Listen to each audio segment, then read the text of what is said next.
तो आज से हम शुरू करने वाले हैं आपकी इलेक्ट्रोकेमिस्ट्री। ये चैप्टर ने मेरे को बहुत परेशान किया बेटे। मतलब पूरी केमिस्ट्री में जितने भी चैप्टर थे, सबसे ज़्यादा जिस चैप्टर ने मेरे को परेशान किया है वो था इलेक्ट्रोकेमिस्ट्री। लेकिन मेरी ये पूरी कोशिश रहेगी कि इस पूरे कंप्लीट लेक्चर सीरीज में मैं इस तरीके से आपको इलेक्ट्रोकेमिस्ट्री समझाऊं कि आपको कभी ये परेशान ना करे, आपको ये चीज़ समझ आए कि किस तरीके से क्या काम होता है, क्या ये सब्जेक्ट है, क्या इस सब्जेक्ट का काम है, किस तरीके से सब्जेक्ट में चीज़ें चलती है, किस तरीके से सब कुछ होता है। ये चीज़ें जितना इजी से मैं समझा सकूँगा मैं आपको समझाने की कोशिश करूँगा। तो आपका काम इतना है कि अच्छे से पूरी सारे लेक्चर्स को देखें, अच्छे से समझें, नोट्स बनाते रहें और आगे को क्वेश्चन प्रैक्टिस करते रहें। क्योंकि फिजिकल का चैप्टर है तो बहुत ज़्यादा न्यूमेरिकल आएंगे, बहुत सारे डेरिवेशन तो नहीं कहूँगा क्योंकि डेरिवेशन इलेक्ट्रोकेमिस्ट्री में नहीं है, पर न्यूमेरिकल है, बहुत नए नए शब्द आएंगे। आज का जो लेक्चर है, इस लेक्चर में हम बेसिक टर्म जो हम यूज करेंगे पूरी की पूरी इलेक्ट्रोकेमिस्ट्री पढ़ते रहेंगे। जितनी भी एंटायर इलेक्ट्रोकेमिस्ट्री है उसको पढ़ते रहेंगे। जितने टर्म हम conductivity, conductance, resistivity, resistance, molar conductivity, जितने भी टर्म होंगे वो सारी टर्म्स को आज समझेंगे। इफेक्ट क्या पड़ेगा इस सारी चीज़ों को समझेंगे हम। बेसिक आज इलेक्ट्रोकेमिस्ट्री का लेक्चर नंबर 1 है। सारे लेक्चर को आपको फॉलो करना है और आपको अच्छे देखने की किस तरीके से चीज़ें चलेगी। तो स्टार्ट करते हैं किससे, इलेक्ट्रोकेमिस्ट्री होती है। देखो इलेक्ट्रोकेमिस्ट्री आपको नाम से समझ आ रहा है कि किसी तरीके से तो इलेक्ट्रिसिटी से कनेक्टेड है। तो मैं कहूँगा अगर मैं जनरल नॉर्मल इसकी डेफिनेशन लिखूं कि इलेक्ट्रोकेमिस्ट्री होती क्या है, तो मैं सिंपल इतनी भाषा में इतना लिखूंगा कि किसी भी केमिकल एनर्जी की हेल्प से, किसकी हेल्प से, केमिकल एनर्जी की हेल्प से हमें इलेक्ट्रिकल एनर्जी बनाने में हेल्प करती है। इलेक्ट्रिकल एनर्जी बनाने में हेल्प करती है। एग्जाम्पल की बात करें, आपके फोन का चार्ज, आपके फोन की बैटरी हो, आपको पता होना चाहिए कि जो फोन की बैटरी होती है उसके अंदर केमिकल बना होता है। हमारे पास जनरली आज के टाइम पे लिथियम आयन बैटरी चलती है और ये केमिकल है जिसके अंदर एक केमिकल एनर्जी होती है। इसमें कोई केमिकल रिएक्शन हो रही होती है और ये केमिकल रिएक्शन जनरली वैसे नहीं होती, लेकिन गौर करो ये जो केमिकल रिएक्शन है इसकी वजह से आपके फोन को इलेक्ट्रिकल एनर्जी मिलती है, उससे आपको चलता है। Point number 1। दूसरा इस चैप्टर में हम पढ़ते हैं कि किसी भी इलेक्ट्रिकल एनर्जी की हेल्प से, ध्यान देना, किसी भी इलेक्ट्रिकल एनर्जी की हेल्प से हम कोई केमिकल रिएक्शन कराते हैं, हम कोई केमिकल रिएक्शन कराते हैं या केमिकल एनर्जी को जनरेट करते हैं। बहुत ध्यान सुनना, हम या इलेक्ट्रिक एनर्जी की हेल्प से हम केमिकल एनर्जी को जनरेट करते हैं। एग्जांपल अगर मैं बताऊं, वही आपके फोन की बैटरी। जब आपके फोन की बैटरी खत्म हो जाती है तो मतलब आपके फोन की बैटरी जो लिथियम आयन है उनकी केमिकल एनर्जी खत्म हो चुकी है। तो आप क्या करते हैं, आप फोन को लगाते हैं चार्ज, और जैसे ही आप फोन को चार्ज लगाएंगे आपके फोन का चार्जर इलेक्ट्रिकल एनर्जी आपके फोन को देगा, जिसकी वजह से लिथियम आयन वापस से क्या जनरेट हो जाएगी, केमिकल एनर्जी जनरेट होगी। हम यहाँ पे नई एनर्जी नहीं बना रहे, हम बस एक एनर्जी को दूसरी एनर्जी में कन्वर्ट कर रहे हैं। क्या कर रहे हैं, कन्वर्ट कर रहे हैं। हम नई एनर्जी बना नहीं सकते, हम बस कन्वर्जन कर सकते हैं। तो हम आपका मोबाइल फोन, आपका चार्जर इलेक्ट्रिक एनर्जी को केमिकल एनर्जी में कन्वर्ट कर रहे हैं। तो अगर मैं सीधी भाषा में बोलूं कि पूरी इलेक्ट्रोकेमिस्ट्री की स्टडी है किसके बीच की, केमिकल एनर्जी और इलेक्ट्रिकल एनर्जी के बीच के इंटरचेंज की स्टडी है क्या, इलेक्ट्रोकेमिस्ट्री। सिंपल बात, सिंपल। अब हमें ना पूरी इलेक्ट्रोकेमिस्ट्री में दो टाइप के सेल्स की बात करेंगे। हम पूरी इलेक्ट्रोकेमिस्ट्री में इन्हीं दो टाइप के सेल्स की बात करेंगे, जिसमें से सबसे पहला सेल जो हम पढ़ने वाले हैं वो है गैल्वेनिक सेल। क्या है, गैल्वेनिक सेल। इसका एक और नाम आता है और करके डेरियल सेल। इसको एक और नाम से जाना जाता है, क्या है वो, डेरियल सेल। पहले टाइप का जो सेल हम पढ़ने वाले हैं पूरी इलेक्ट्रोकेमिस्ट्री में वो है गैल्वेनिक सेल या डेनियल सेल। अगर आपको क्लास 12 में अच्छी से याद हो तो आपने ये सेल के बारे में पढ़ा भी है, क्या, गैल्वेनिक सेल या डेनियल सेल। ठीक है। दूसरे जिस सेल की हम बात करने वाले हैं उसको हम कहते हैं इलेक्ट्रोलिटिक सेल। क्या कहते हैं, इलेक्ट्रोलिटिक सेल। किसकी, इलेक्ट्रोलिटिक। इन दो सेल की चर्चा हम पूरी इलेक्ट्रोकेमिस्ट्री में करेंगे। किसकी, एक पहले आएंगे गैल्वेनिक सेल की, दूसरी आएगी हमारे इलेक्ट्रोलिटिक सेल की। अगर मैं समझाऊं कि ये क्या होते हैं, तो गैल्वेनिक सेल कहें या डिनर सेल कहें, ये हमें केमिकल एनर्जी, किसको, केमिकल एनर्जी को ट्रांसफर करता है इलेक्ट्रिकल एनर्जी में। मतलब एक ऐसा सेल जो केमिकल एनर्जी को इलेक्ट्रिकल एनर्जी में ट्रांसफर कर सकता है, इसको हम कहेंगे गैल्वेनिक सेल या डिनर सेल। और एक ऐसा सेल जो कि हमारे इलेक्ट्रिकल एनर्जी को कन्वर्ट करे केमिकल एनर्जी में, ध्यान सुनिएगा, ऐसा सेल जो हमारे इलेक्ट्रिकल एनर्जी को कन्वर्ट करे केमिकल एनर्जी में, हम उसको कहेंगे इलेक्ट्रोलाइटिक सेल। हमने पढ़ा कि हम इलेक्ट्रोकेमिस्ट्री में दो ही चीज की चर्चा करते हैं। पहली चर्चा आएगी केमिकल एनर्जी को इलेक्ट्रिकल एनर्जी में कन्वर्ट करना, या आएगी इलेक्ट्रिकल एनर्जी को केमिकल एनर्जी में कन्वर्ट करना।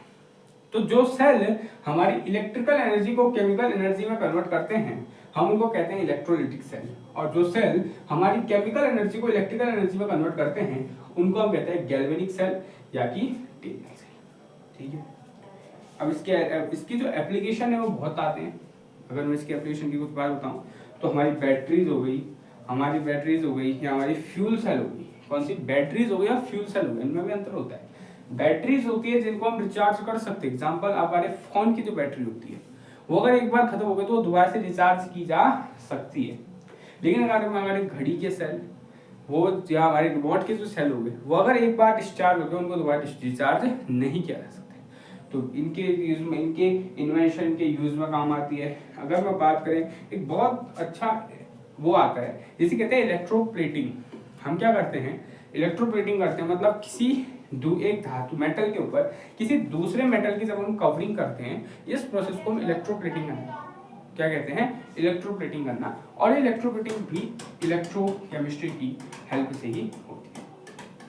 अगली बात अगर हम करें इस चीज में, जो अगली बात हम करना चाहेंगे, जो मेटल की रिफाइनिंग होती है, मतलब हमारे पास जो मेटल आता है, अब ध्यान से समझेगा, अगर हम कोई मेटल निकाले हैं, आयरन निकाले या कोई भी मेटल निकाले, तो हमारे प्योर फॉर्म में नहीं मिलते।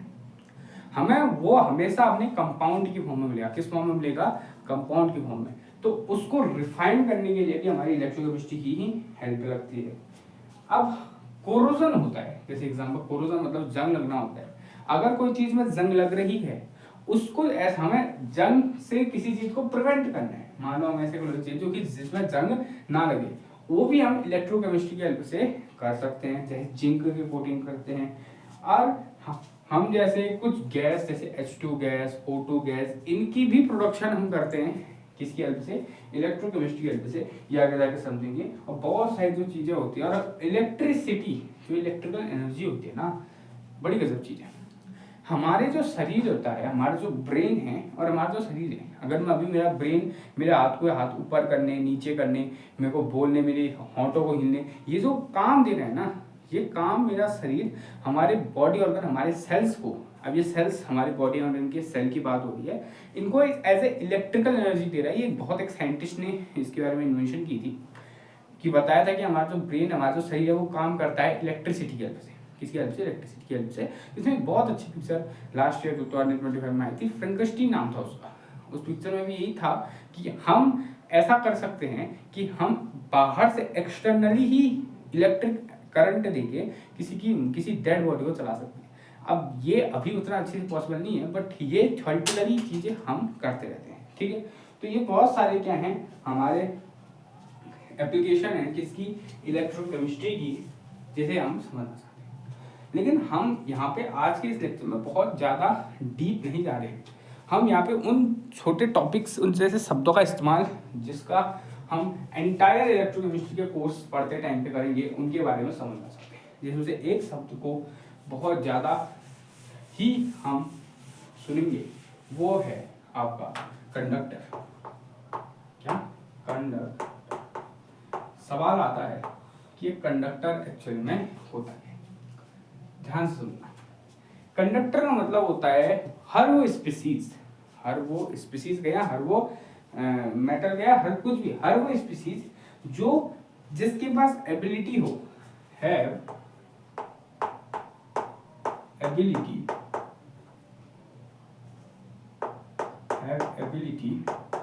टू कंडक्ट इलेक्ट्रिसिटी, हर वो इलेक्ट्रिसिटी, हर वो स्पीसीज जिसके पास ये एबिलिटी होती है कि वो इलेक्ट्रिसिटी को कंडक्ट कर सकता है, उसे हम कंडक्टर कहते हैं। मतलब अपने अंदर से इलेक्ट्रिसिटी बाहर दे सकते हैं, एक दूसरे का अगर हम कहें इलेक्ट्रिसिटी का फ्लो करवा सकता है, उसको हम कहते हैं क्या? कंडक्टर। अब कंडक्टर हमारे दो टाइप के होते हैं। कितने टाइप के होते हैं? दो टाइप के होते हैं। बड़ी ध्यान से सुनिएगा। कंडक्टर होते हैं दो टाइप के। कितने टाइप के? दो टाइप के। पहले आते हैं हमारे मेटेलिक कंडक्टर। क्या? Metallic conductor. और दूसरा आते हैं हमारे इलेक्ट्रोलिटिक कंडक्टर। क्या? Electrolytic conductor. तो हमारे कंडक्टर, सबसे पहले तो कंडक्टर क्या होते हैं? ऐसे स्पीसीज जिनके पास एबिलिटी होती है इलेक्ट्रिसिटी को कंडक्ट करवाने की, उनको हम कहते हैं कंडक्टर। ठीक है। अब कंडक्टर नेचर के हिसाब से दो टाइप के होते हैं। पहले आते हैं मेटेलिक, दूसरा आता है इलेक्ट्रोलिटिक। मेटेलिक का मतलब होता है हर वो ऐसे कंडक्टर जिनके पास ये एबिलिटी होती है कि इलेक्ट्रिसिटी को कंडक्ट कराएं, लेकिन किसकी हेल्प से? With the help of free electron. अगर कोई स्पीसीज इलेक्ट्रिसिटी कंडक्ट करा रही है फ्री इलेक्ट्रॉन की हेल्प से, हम उसको कहेंगे मेटेलिक कंडक्टर। क्या कहेंगे? Metallic conductor. तो ध्यान देना, हर वो स्पीसीज, जैसे एग्जांपल कॉपर हो गया, एल्यूमिनियम हो गया, आपका जिंक हो गया, जितने भी हमारे कंडक्टर होते हैं जो कि फ्री इलेक्ट्रॉन की हेल्प से इलेक्ट्रिसिटी को कंडक्ट कराते हैं, हम उनको कहते हैं क्या? Metallic conductor. आई बात समझे? बहुत बढ़िया। लेकिन हर बार तो ऐसे नहीं होते, लेकिन कुछ ऐसे भी होते हैं, ध्यान देना, कुछ ऐसी स्पीशीज भी होती हैं जिनके सॉल्यूशन वो खुद नहीं, whose solution can conduct electricity, जिनका सॉल्यूशन इलेक्ट्रिसिटी को कंडक्ट कराता है हेल्प ऑफ आयंस की हेल्प से, जिनका सॉल्यूशन, और ये कौन सा सॉल्यूशन होता है? एक्वस या मोल्टन, दोनों टाइप के सॉल्यूशन होते हैं। ये बात ध्यान देना। ऐसे स्पीशीज जिनको खुद अगर मैं वैसे रखूं तो इलेक्ट्रिसिटी जनरेट नहीं कराएंगे, लेकिन अगर उनका सॉल्यूशन हो, एग्जांपल एक्वस सॉल्यूशन हो, मतलब उनको पानी में घोल दूं, तब जाके उनके आयंस क्या करा सकते हैं? इलेक्ट्रिसिटी जनरेट करा सकते हैं। एग्जांपल अगर मैं यहाँ बताऊं तो अगर मैं NaCl लूं, नमक को लूं, तो NaCl जनरली अपने इलेक्ट्रिसिटी कंडक्ट नहीं करा सकता। तो ऐसे अगर नमक में रखोगे दोनों साइड तार, तो कंडक्ट नहीं करा पाएगा। लेकिन अगर मैं इसी का एक्वस सॉल्यूशन लूं, क्या लूं? एक्वस सॉल्यूशन, तो पता है ये टूटेगा Na+ और Cl- में, और ये होते हैं हमारे आयंस। क्या होते हैं? आयंस। इनके मूवमेंट होने की वजह से, आयंस के मूवमेंट होने की वजह से हमारी इलेक्ट्रिसिटी कंडक्ट होती है, और इनको हम कहते हैं इलेक्ट्रोलिटिक कंडक्टर। क्या कहते हैं? Electrolytic conductor. तो याद रखना, कंडक्टर ऐसी स्पीशीज होती है जिनके पास एबिलिटी होती है इलेक्ट्रिसिटी को कंडक्ट कराने की, और ये बेस्ड कि किस तरीके से वो कंडक्ट करा रहे हैं, हम कंडक्टर को दो भागों में डिवाइड करते हैं। पहला आता है मेटेलिक, दूसरा आता है इलेक्ट्रोलिटिक। मेटेलिक होता है ऐसे कंडक्टर जिनको जो फ्री इलेक्ट्रॉन की हेल्प से इलेक्ट्रिसिटी कंडक्ट कराते हैं। एग्जाम्पल कोई भी मेटेलिक क्रिस्टल, हम जिंक ले लें, हम एल्यूमिनियम ले लें, हम दोबारा कॉपर ले लें, हम कोई भी मेटेलिक हमारा मेटेलिक क्रिस्टल ले लें, वो सारे ये काम करते हैं। और दूसरे आते हैं इलेक्ट्रोलाइटिक, जिनका जो खुद से नहीं कराते, पर उनका जो सॉल्यूशन होता है, क्या सॉल्यूशन होता है, वो इलेक्ट्रिसिटी को कंडक्ट कर सकता है with the help of ions के हेल्प से। एग्जांपल अगर मैं NaCl लूंगा वो नहीं करा पाएगा, पर अगर मैं NaCl एक्वस मतलब उसे पानी में घोल दूं तो वो टूटेगा Na+ और Cl-। ये आयंस की हेल्प से, इन आयंस के मूवमेंट के हेल्प से इलेक्ट्रिसिटी कंडक्ट हो सकती है। ठीक है। अब इस कंडक्टर में जो मेटेलिक कंडक्टर होते हैं, इनकी स्टडी हम करते हैं फिजिक्स में। कहाँ करते हैं? फिजिक्स में। ठीक है। अब ये यहाँ नहीं, वहां पर। और जो इलेक्ट्रोलाइटिक कंडक्टर होते हैं, इनकी स्टडी हम करते हैं केमिस्ट्री में। कहाँ करते हैं? केमिस्ट्री। तो हमारी जो इलेक्ट्रोकेमिस्ट्री है वो यहाँ से आगे बढ़ेगी। कहाँ से? इलेक्ट्रोलाइटिक कंडक्टर्स के से। तो अगर कोई बोलेगा कि भाई साहब इलेक्ट्रोकेमिस्ट्री किसकी स्टडी है, तो तुम ये भी कह सकते हो electrochemistry is the study of electrolytic conductors. Electrolytic conductors की स्टडी को ही हम कहते हैं इलेक्ट्रोकेमिस्ट्री। ठीक है। फिजिक्स में मेटेलिक कंडक्टर के लिए तो वो तुम्हारी आ जाएगी, तुम्हारी इलेक्ट्रिसिटी चैप्टर आता है, बहुत बड़ा प्रोडक्ट है, वो अलग से चलेगा, फिर इसमें मैग्नेटिक इफेक्ट वो अलग ही चलेगा। फिजिक्स से तो मेरा बहुत रूठा बनाते हैं तो उसको साइड रखते हैं, यहाँ लिखते हैं इलेक्ट्रोलिटिक केमिस्ट्री, ध्यान देना। तो कंडक्टर ऐसे स्पीसीज जो इलेक्ट्रिसिटी कंडक्टर आ सकते हैं, मेटेलिक होते हैं और इलेक्ट्रोलिटिक होते हैं। मेटेलिक में फ्री इलेक्ट्रॉन की हेल्प से, इलेक्ट्रोलिटिक में सॉल्यूशन आयंस के हेल्प से। Example NaCl, Na+Cl। इसकी स्टडी करते हैं फिजिक्स में, इसकी स्टडी करते हैं केमिस्ट्री। तो हम कंडक्टर में इलेक्ट्रोलिटिक कंडक्टर की स्टडी करते हैं, कहाँ करते हैं, कहाँ, यहाँ केमिस्ट्री। कभी कभी सवाल पूछा जाता है कि यार मेटेलिक कंडक्टर में इलेक्ट्रोलिटिक कंडक्टर में कुछ अंतर बता दो। तो कुछ अंतर तो मैंने बता दिए कि ये फ्री इलेक्ट्रॉन की हेल्प से होते हैं, यहाँ पे आयंस की हेल्प से होते हैं। तो कुछ अंतर अगर मैं बताऊं, जैसे सबसे तो अगर ये मेटेलिक है तो ये वैसा, पहली बात तो सॉलिड स्टेट में ही इलेक्ट्रिसिटी कंडक्ट कर सकते हैं। अगर तुम कॉपर को पूरा मॉल्टन स्टेट में ला दोगे तो तब इलेक्ट्रिसिटी जनरेट कराना उतना पॉसिबल नहीं होता, कौन कराएगा। लेकिन जो यहाँ है ये वैसा, ये तो भाई साहब सॉल्यूशन में ही कराएंगे, सॉलिड स्टेट में अपनी इलेक्ट्रिसिटी को फ्लो नहीं कर सकते, ठीक है। तो यहाँ पे लिखना जनरली इन सॉलिड स्टेट, ऐसा नहीं कि अगर हम मॉल्टर करते हैं उसमें इलेक्ट्रिसिटी कंडक्ट नहीं होगी, पर जनरली हम किसको कराते हैं, सॉलिड को कराते हैं। दूसरी बात करें तो यहाँ पे कोई नो केमिकल चेंज, यहाँ पे कोई भी नो केमिकल चेंज, यहाँ पे कोई भी केमिकल चेंज नहीं होता है। इलेक्ट्रॉन की मूवमेंट हो रहा है तो कोई केमिकल चेंज थोड़ी होता है, पर यहाँ केमिकल चेंज होता है, इसलिए जैसे केमिस्ट्री में पढ़ रहे हैं, ठीक है। तीसरी बात, इसमें कोई मास का ट्रांसफर नहीं होता है, क्या मास का ट्रांसफर नहीं होता है। इलेक्ट्रॉन का तो नेग्लिजिबल मास होता है, बढ़िया आयंस ट्रांसफर होते हैं, Na+ इसका तो कोई मास होगा ना, तो यहाँ मास का ट्रांसफर होता है। अगर मैं बात करूं, अगर कंडक्टिविटी, ध्यान देना ये सब चीजें, अगर मैं टेम्परेचर इंक्रीज करूं, ध्यान देना, अगर मैं टेम्परेचर को इंक्रीज करता हूं तो कंडक्टिविटी घट जाती है मेटेलिक कंडक्टर की, ये वजह पास होंगे। हाँ, अगर मैं टेम्परेचर इंक्रीज करता हूं तो कंडक्टिविटी घट जाती है मेटेलिक कंडक्टर की। अगर कोई पूछे क्यों, तो इसका मतलब होता है कि वैसा हमारे जो मेटेलिक क्रिस्टल होता है उसमें इलेक्ट्रॉन का वाइब्रेशन बढ़ जाता है, जिसकी वजह से इलेक्ट्रॉन के मूवमेंट में डिस्टर्बेंस ज्यादा आ जाती है, तो रेजिस्टेंस बढ़ जाता है, इसलिए कंडक्टिविटी बढ़ जाती है। पर यहाँ ऐसा नहीं होता, इलेक्ट्रिक सर्किट अगर तुम टेम्परेचर बढ़ाते हो तो जनरली यहाँ कंडक्टिविटी इंक्रीज करती है, ठीक है। सिंपल बात, पॉइंट सिंपल है। यहाँ पे बहुत तेजी से फास्ट इलेक्ट्रॉन, फास्ट इलेक्ट्रिसिटी चाहते हैं कि यहाँ ये लाइट की स्पीड से चलते हैं, ऑब्वियसली लाइट की स्पीड से इलेक्ट्रॉन मूवमेंट करते हैं, नियर टू लाइट की स्पीड से, ठीक है। पर यहाँ मासेस है, मतलब NaCl Cl- का कोई तो मास होगा, भारी स्पीसीज ये लाइट की स्पीड से मानी जाती है, तो यहाँ थोड़ा सा स्लो इलेक्ट्रिसिटी का ट्रांसफर होता है, ठीक है।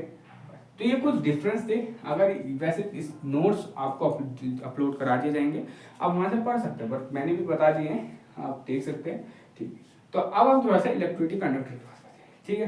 तो यार ना हम पढ़ते हैं इलेक्ट्रोलिटिक कंडक्टर, अब हमें कुछ शब्द ही इस्तेमाल करने हैं जिनका सबसे तो हमें पढ़ना था कि वैसा हम पढ़ते क्या है। तो यार ना electrochemistry is the study of electrolytic conductor. तो कंडक्टर से हमारा सबसे पहला टॉपिक आता है कंडक्टेंस। क्या आता है, ये समझना, बहुत ध्यान से समझना। अब जितने भी टॉपिक यहाँ से स्टार्ट होने वाले हैं बड़े इंपॉर्टेंट है। सबसे पहला टॉपिक आता है कंडक्टेंस। क्या आता है, कंडक्टेंस। कंडक्टेंस को हम जनरली जी से दिखाते हैं, और कोई कोई बुक में सी से भी दिखाया जाता है, तो हम दोनों का इस्तेमाल करते हैं, ठीक है। तो कंडक्टेंस जी से भी दिखाया जा सकता है, सी से भी दिखाया जाता है, एक ही बात है, हम जनरली जी से ही शो करना मिलता है, ठीक है। तो कंडक्टेंस क्या होती है, अगर जनरली कंडक्टेंस का मतलब क्या होता है, कंडक्टेंस का मतलब होता है किसी भी इलेक्ट्रोलाइटिक सॉल्यूशन में, अब हम मेटेलिक का इस बात नहीं करने, इलेक्ट्रोलाइटिक बढ़े तो हम हमेशा, अगर मैं कहूंगा कि किसी भी स्पीसीज की, तो स्पीसीज का मतलब होगा इलेक्ट्रोलाइटिक सॉल्यूशन। किसी भी इलेक्ट्रोलाइटिक सॉल्यूशन की एबिलिटी कि वो कितना इलेक्ट्रिसिटी को कंडक्ट करता है, उसी को कहते हैं कंडक्टेंस। तो अगर मैं लिखूं तो डेफिनेशन हो जाएगी ability of species to conduct electricity, ये होती है कंडक्टर। और ये जो स्पीसीज है, ये स्पेशली यहाँ इलेक्ट्रोलाइटिक सॉल्यूशन की बात की गई है। किसकी बात की गई है, इलेक्ट्रोलाइटिक सॉल्यूशन की। तो बड़ी कैसे बात सुनना, ability of a species to conduct the electricity is known as conductance, और यह स्पीसीज का मतलब इलेक्ट्रोलाइटिक सॉल्यूशन से है, ठीक है। It is denoted by the symbol G और C, ठीक है। अगर मैथमेटिकली बात करो ना तो कंडक्टेंस कोई अलग चीज नहीं है, कंडक्टेंस होता है रेसिप्रोकल ऑफ रेजिस्टेंस है। ये G जो होता है 1/R की इक्वल होता है, सिंपल बात, हम यहाँ इतना ही मानते हैं। G जो होता है, जो कंडक्टेंस होता है वो रेजिस्टेंस के ठीक उल्टा होता है। ऑब्वियसली रेजिस्टेंस का मतलब क्या होता है, रेजिस्टेंस का मतलब होता है कि हमारे जो ये इलेक्ट्रिसिटी का फ्लो है उसको कम करना होता है, रेजिस्टेंस का मतलब, तो कंडक्टेंस इसका उल्टा, तो G = 1/R होता है। अगर इसकी यूनिट की बात करें, यूनिट की, तो यूनिट क्या होती है G की, देखो 1/R, R की यूनिट होती है ओम, तो इसको हो जाएगा 1/ओम कह सकते हैं, या हम कह सकते हैं ओम इनवर्स हो सकता है, ओम इनवर्स हो सकता है। अब OHM ओम होता है, अब कभी कभी ओम इनवर्स है तो OHM को उल्टा MHO भी लिख देते हैं, मो भी लिख सकते हैं, इसकी यूनिट करेंगे मो भी इस्तेमाल होती है, पर हम जो जनरली इस्तेमाल करेंगे, हम करेंगे साइमन। हम क्या इस्तेमाल करेंगे, साइमन। हम क्या इस्तेमाल करेंगे, साइमन। साइमन को नोट करते हैं S से, तो हम जनरली यहाँ पे मैं इसकी यूनिट इस्तेमाल करूंगा साइमन, S। ध्यान रखना यूनिट बहुत सारी होती है, 1/ओम, ओम इनवर्स, मो, और जनरली मैं इस्तेमाल करूंगा साइमन, ठीक है। तो सबसे पहला टर्म जो हमने पढ़ा वो था कंडक्टेंस, ये होता है it is the ability of an species with electric solution to conduct electricity, mathematically is the reciprocal of resistance G = 1/R, इसकी यूनिट होती है 1/ओम, ओम इनवर्स या मो या साइमन, ठीक है। अब अभी बात आई चुकी है रेजिस्टेंस की, तो हम रेजिस्टेंस को भी समझते हैं कि रेजिस्टेंस क्या होता है, ठीक है। तो रेजिस्टेंस दो चीज होती है, ध्यान रखना, एक तो होता है रेजिस्टेंस और एक होता है रजिस्टिविटी, और ये दोनों चीजों को ध्यान से समझना बता रहा हूं। एक होता है रेजिस्टेंस, एक होती है रजिस्टिविटी। अब ये दोनों क्या होते हैं, बड़ी गलत बात है, ध्यान देना। मान लो, देखो अब नॉर्मली देखो, अब देखो यहाँ पे तो तुम ये इलेक्ट्रोकेमिस्ट्री चल रही है, तब थोड़ा सा नीचे तुम मेटेलिक में तो आराम से बता सकता हूँ, बट इलेक्ट्रोलाइटिक में क्या होता है, देखो रेजिस्टेंस की डेफिनेशन क्या होती है, इतना नहीं जा रही, हमें इससे फर्क नहीं पड़ता है, तो मैं यहाँ लिखने नहीं आएगी कि रेजिस्टेंस की डेफिनेशन लिखो, नहीं, हमें लिखने को आएगा कि रेजिस्टेंस एक्चुअल में होता है कि किस चीज़ पर डिपेंड करता है, क्या है ये एक्चुअल में। तो रेजिस्टेंस को अगर मैं बताऊं कि एक्चुअल में क्या होता है, तो ध्यान, रेजिस्टेंस मतलब होता है किसी भी स्पीसीज की वो किस तरीके से इलेक्ट्रिक कंडक्टर को अपोज करे, ये होती है डेफिनेशन। डेफिनेशन इंपॉर्टेंट नहीं है, ये किस चीज पर डिपेंड करती है वो फैक्टर इंपॉर्टेंट है। बड़ी गजब बात सुना, देखो मेटेलिक कंडक्टर में बड़ा सिंपल होता है, अगर कोई तार है, इसकी लेंथ L है और इसका क्रॉस सेक्शन एरिया A है, तो हम सिंपल लिखते थे जो इसकी रेजिस्टेंस होता है वो डायरेक्टली प्रोपोर्शनल होता है लेंथ के और इनवर्सली प्रोपोर्शनल होता है क्रॉस सेक्शन एरिया। पर यहाँ मेटेलिक तार की बात हो रही है, यहाँ इलेक्ट्रिक सॉल्यूशन की बात, तो अब इलेक्ट्रोलाइटिक सॉल्यूशन में इस चीज को समझो कैसे, ध्यान से। ये कोई बीकर है, इसमें दो इलेक्ट्रोलाइट में डाले थे, ये और ये। यहाँ अगर मैं इस लेंथ का और क्रॉस सेक्शन एरिया की बात करूँ, तो क्रॉस सेक्शन एरिया तो सिंपल है, ए मानता हूँ, ये क्या है, cross section area, cross section area, simple बात। लेंथ क्या हो सकती है, लेंथ तो हो सकती है डिस्टेंस बिटवीन, ये this is the distance between two electrolyte, इसको भी लेंथ है। तो ध्यान से ना किस तरीके से मैं उस थ्योरी को यहाँ अपलोड कर रहा हूँ। देखो क्रॉस सेक्शन एरिया तो मैं सिंपल कह रहा हूँ इलेक्ट्रोलाइट का हो जाएगा, लेकिन लेंथ अगर की बात करें तो लेंथ बात कर रहा हूँ मैं, क्योंकि देखो यहाँ से तार में तो तार के अंदर से फ्लो करना है, पर यहाँ तार के अंदर थोड़ी आयन को फ्लो, आयन को तो इस वजह से होते हुए फ्लो करना है ना, तो इसकी इसकी डिस्टेंस भी पड़ेगी। तो डिपेंड सिर्फ इतना करता है कि जो रेजिस्टेंस होती है R, जो रेजिस्टेंस होती है R, वो डायरेक्टली प्रोपोर्शनल होती है लेंथ की।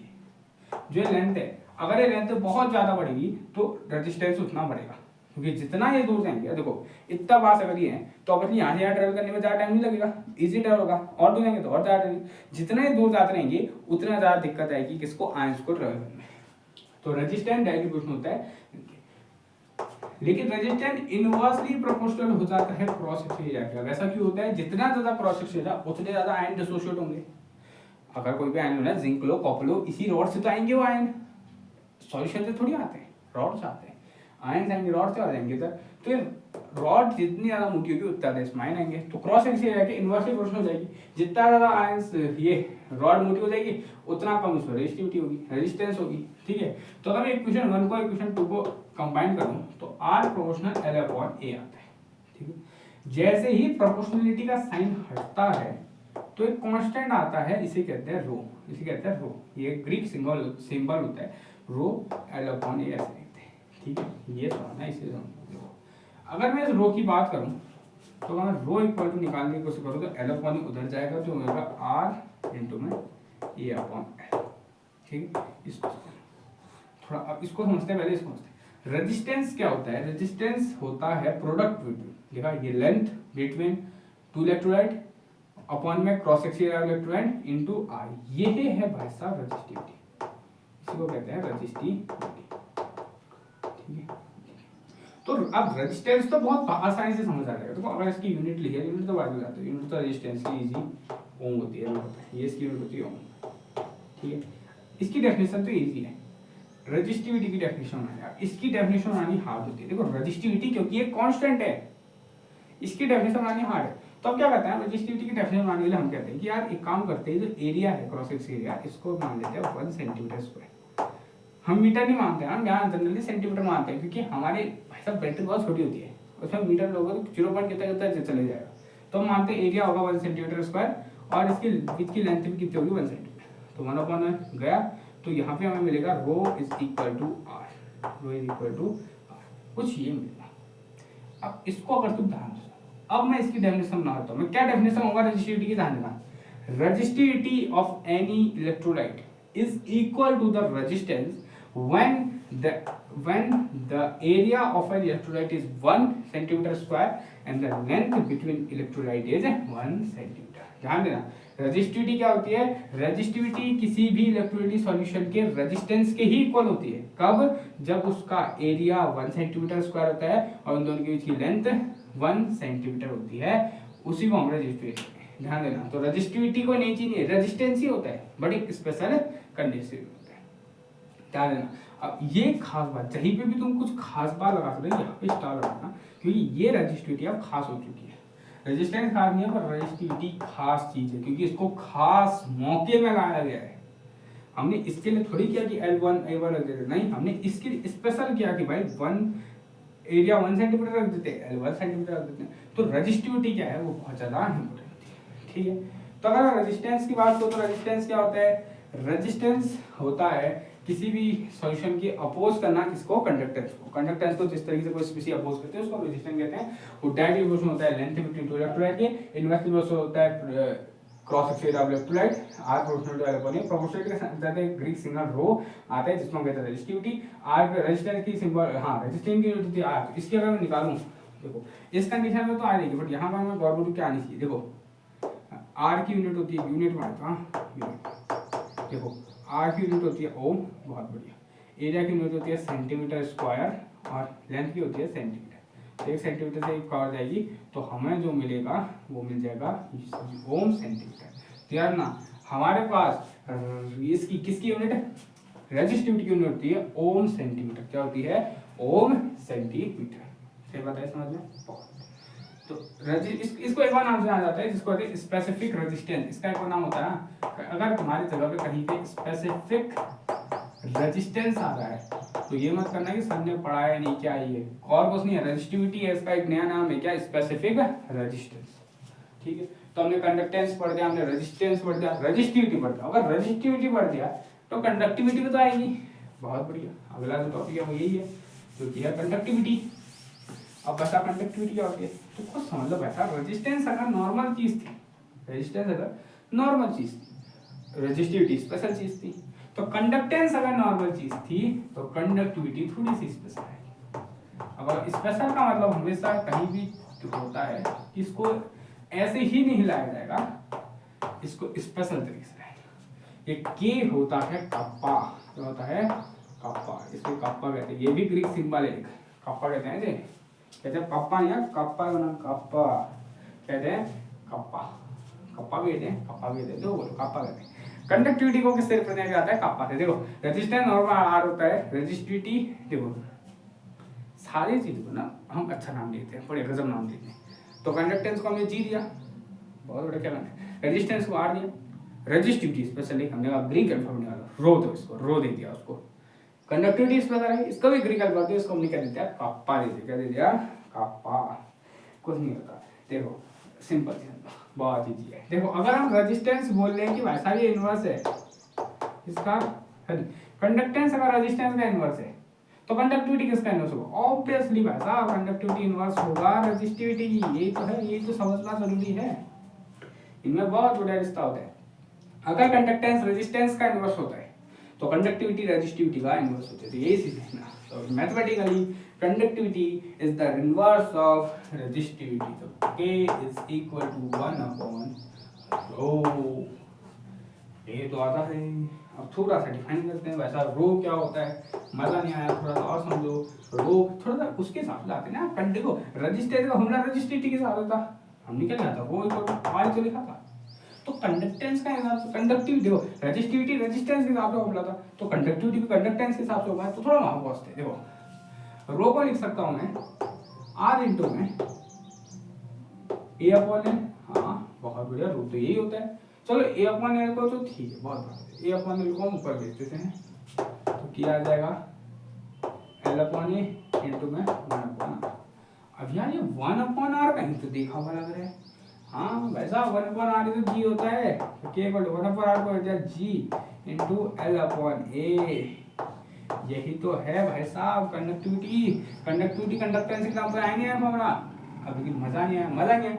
डेफिनेशन, डेफिनेशन होती है इनवर्स ऑफ वाला, मजा नहीं। देखो डेफिनेशन, देखो कंडक्टेंस की डेफिनेशन बड़ी आती है, एबिलिटी वाली। कंडक्टिविटी की भी डेफिनेशन थोड़ा डेफिनेशन बनाने के लिए क्या कर सकते हैं, हटाओ इनको।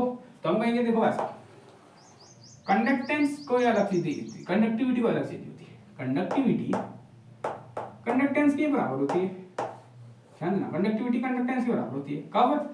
जब हमारी लेंथ होती है 1 सेंटीमीटर और एरिया होता है 1 सेंटीमीटर स्क्वायर। बड़ी गजब बात है, देखना हमने इसको 1 कर दिया तो कंडक्टिविटी कंडक्टेंस के इक्वल होती है। ये तो डेफिनेशन बनाने के लिए था बर्तर, ऐसा हर जगह नहीं करेंगे। ये जो चीज़ की है ये सिर्फ हमने डेफिनेशन बनाने के लिए की है और किसी काम के लिए नहीं की है।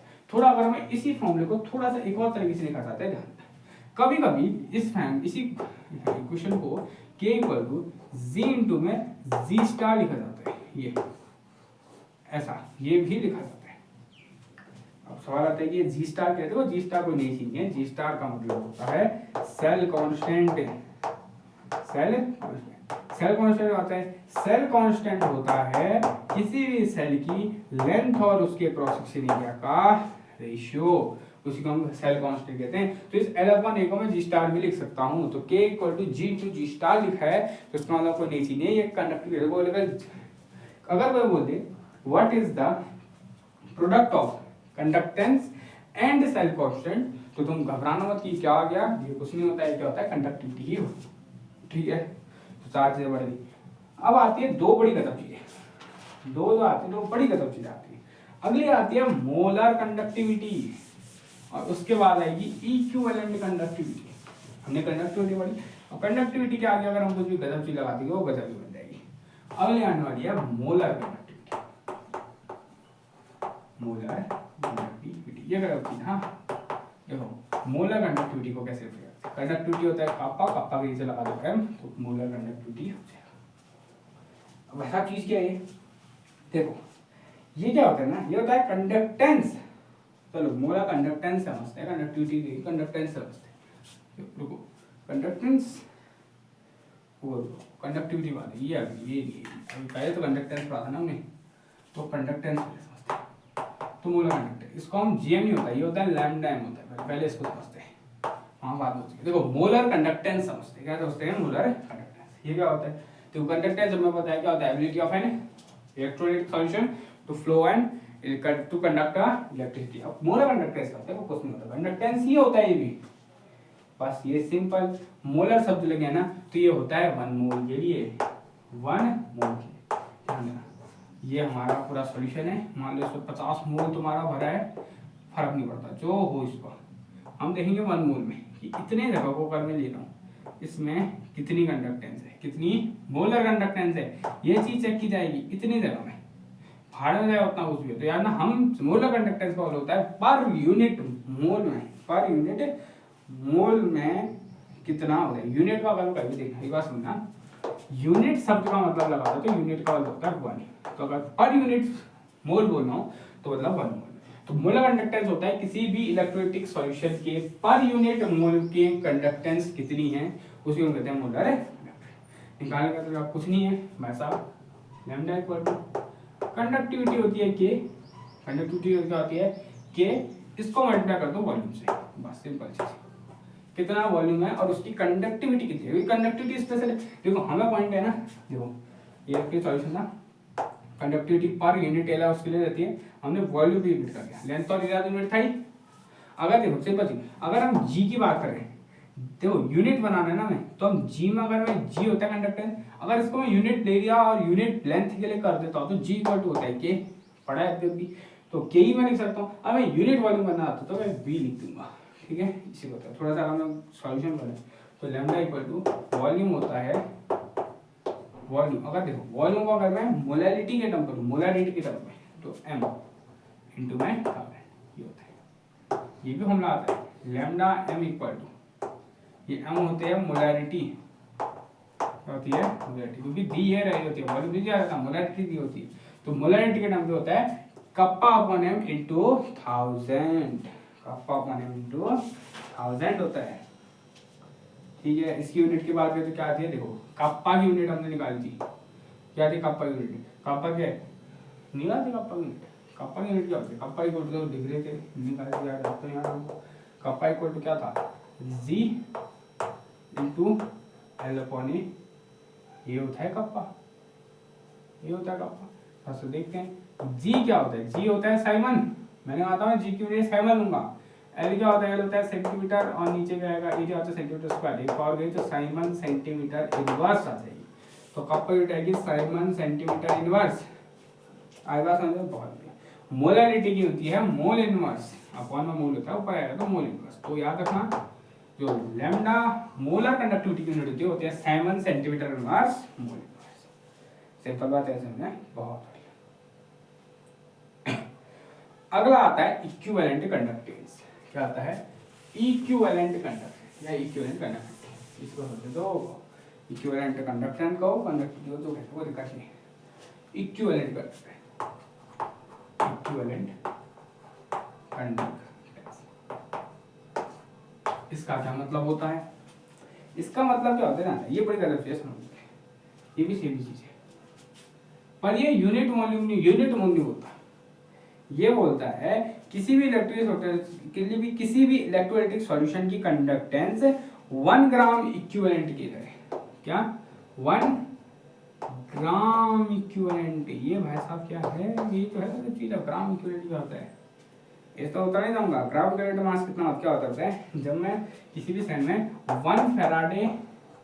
1 फैराडे इलेक्ट्रिसिटी अगर मैं पास करता हूँ तो जितना अमाउंट ऑफ मास शिफ्ट होता है उसको 1 ग्राम इक्विवेलेंट कहते हैं। ये कैलकुलेशन हमें नहीं करनी है, हमें क्या कैलकुलेशन करनी है, देखो हमने वहां पे वॉल्यूम को मोलैरिटी के रूप में लिया था, यहाँ देखना मैं क्या करता हूँ, ये भी सेम होता है k equal to kappa equal to G into में वॉल्यूम ही होगा, ये वॉल्यूम लेकिन होगा ग्राम इक्विवेलेंट वाला। अब इसको निकालने के लिए बस आप ग्राम इक्विवेलेंट को निकालोगे तो तुम इसमें यूज करोगे नॉर्मेलिटी, अभी नॉर्मेलिटी कैसे निकालते हैं न्यूमेरिकल में बताऊंगा, नॉर्मेलिटी इंटू में 1000 तो चलेगा। ये इसका यूनिट इसकी भी सेम नहीं होती है, देखो इसकी यूनिट क्या हो जाएगी साइमन सेंटीमीटर इनवर्स, जी की यूनिट हो गई। एन की यूनिट क्या होती है, बस अब देखो एन की यूनिट होती है ग्राम इक्विवेलेंट, क्या होती है ग्राम इक्विवेलेंट, ये होता है इनवर्स लग जाएगा क्योंकि एन नीचे को इनवर्स लग जाएगा। तो Simon centimetre inverse gram equivalent inverse, ठीक है। अब कभी कभी तुमसे पूछता है ना अगर मैं इन सब किसी भी इलेक्ट्रिक सॉल्यूशन में पानी में डालूंगा तो क्या क्या फर्क पड़ेगा, तो इससे सिंपल है भाषा रखना, इफेक्ट ऑफ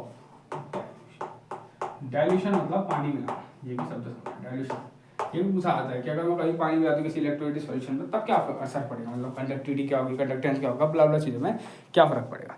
तो समझो इधर डाइल्यूशन से क्या इफेक्ट पड़ेगा, देखो डाइल्यूशन से होगा क्या, देखो दो टाइप के स्ट्रॉन्ग सॉल्यूशन होते हैं, इसे ध्यान देना। देखो हमारे पास जो भी सॉल्यूशन होगा नहीं होगा, सिंपल क्वेश्चन, उसमें होंगे एक तो होगा कैटायन, एक होगा एनायन। ठीक है, ठीक है, ध्यान देना। पहली चीज कंडक्टिविटी डिपेंड करती है, ये सारी चीजें डिपेंड करती है नंबर ऑफ आयंस पे, कितने ज्यादा आयंस है। दूसरा डिपेंड करती है स्पीड ऑफ आयन में, स्पीड ऑफ आयन। तो स्पीड ऑफ आयन क्या करते हैं, देखो कैटायन एनायन है, इनके बीच में कोई ना कोई अट्रैक्शन होगा, लेकिन जैसे मैं पानी बढ़ाऊंगा तो ये फैलेंगे, जाएंगे बहुत ज्यादा दूर तो जाएंगे, क्योंकि पहले मान लो इतना पानी था, इतने पास थी, अब यहाँ पानी पहुंच गया था और फिर ज्यादा दूर जाएंगे तो इनके बीच का अट्रैक्शन घटेगा, स्पीड ऑफ आयन बढ़ेगा। स्पीड ऑफ आयन बढ़ेगी तो ये सारी चीजें बढ़ जाएगी। लेकिन अब देखते क्या क्या बढ़ेगा। नंबर ऑफ आयन का किस्सा समझना क्या होता है। नंबर ऑफ आयन का किस्सा ये होता है, बहुत ध्यान से समझना। दो टाइप के इलेक्ट्रोलाइटिक सॉल्यूशन होते हैं, एक होता है स्ट्रॉन्ग मतलब अगर मैं 100 NaCl ले लूँ तो ये हमेशा 100 Na और 100 Cl में टूट जाएगा हमेशा।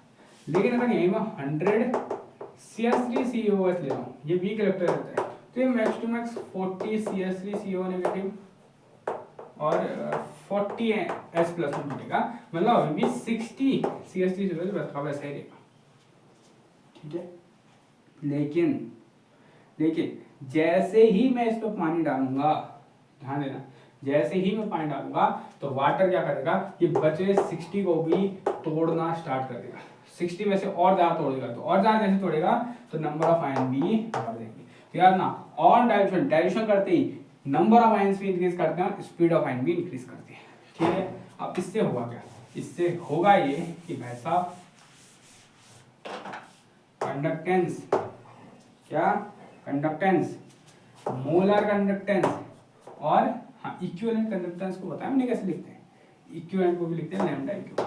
इक्विवेलेंट कंडक्टेंस, ध्यान देना, कंडक्टेंस, मोलर कंडक्टेंस और इक्विवेलेंट कंडक्टेंस, ये सब तो करते हैं इंक्रीज, ये सारी क्या करते हैं, जैसे पॉइंट डालोगे ये सारी कर देंगे इंक्रीज। लेकिन इकलौता कप्पा आता है जो डिक्रीज करता है। कप्पा क्या है, कप्पा होती है कंडक्टिविटी। कंडक्टिविटी का मतलब होता है, क्यों, ये देखता है यूनिट वॉल्यूम है, क्या यूनिट वॉल्यूम, उस पर कैसे फर्क पड़ता है ध्यान दो। ये क्यों डिक्रीज करता है, ये सॉल्यूशन है, ये यूनिट वॉल्यूम में मान लो, पहले मान लेते हैं पानी दे रहे थे, इसी में सब लोग है, मान लेते हैं यहाँ पे 100 है हमारे आयंस, फिर मैंने डायरेक्शन बना के पानी दे रहे थे, जैसे पानी दबाते हैं सारे आयंस फैलना शुरू करेंगे, ऊपर ऊपर जाएंगे, जैसे जाएंगे तो इस एरिया में से आयंस घटेंगे नहीं घटेंगे, क्योंकि ये भी तो बाहर जाएंगे ना, जाएंगे तो मान लो घट के हो गए 80 या हो गए 70, तो ये तो घट गए, तो यूनिट वॉल्यूम में तो 80, यूनिट वॉल्यूम में तो नंबर ऑफ आयन घट गए, तो जैसे घट गए तो कप्पा भी घट सकता है। तो ना डायल्यूशन में कंडक्टिविटी, मोलर कंडक्टिविटी और इक्विवेलेंट कंडक्टिविटी तो बढ़ती है, बट कप्पा जो है वो घट जाते हैं। ठीक है, तो ये सारे बेसिक टर्म थे। अगले लेक्चर में हम इलेक्ट्रोलाइटिक इन सारी चीज़ों की बात करेंगे, वो नेक्स्ट लेक्चर की बात करते हैं। ये लेक्चर अच्छे से समझना, ये सारी चीज़ों को याद करना कि इसमें डिपेंड करते हैं क्या है क्या चीज़ें, तभी आप अच्छी से इलेक्ट्रोकेमिस्ट्री को समझ पाओगे। अगर लेक्चर अच्छा लगा तो लाइक करना, शेयर करना और कोई भी डाउट हो तो कमेंट करना। चैनल को करना सब्सक्राइब। मिलते हैं लेक्चर में। जय हिंद, जय भारत।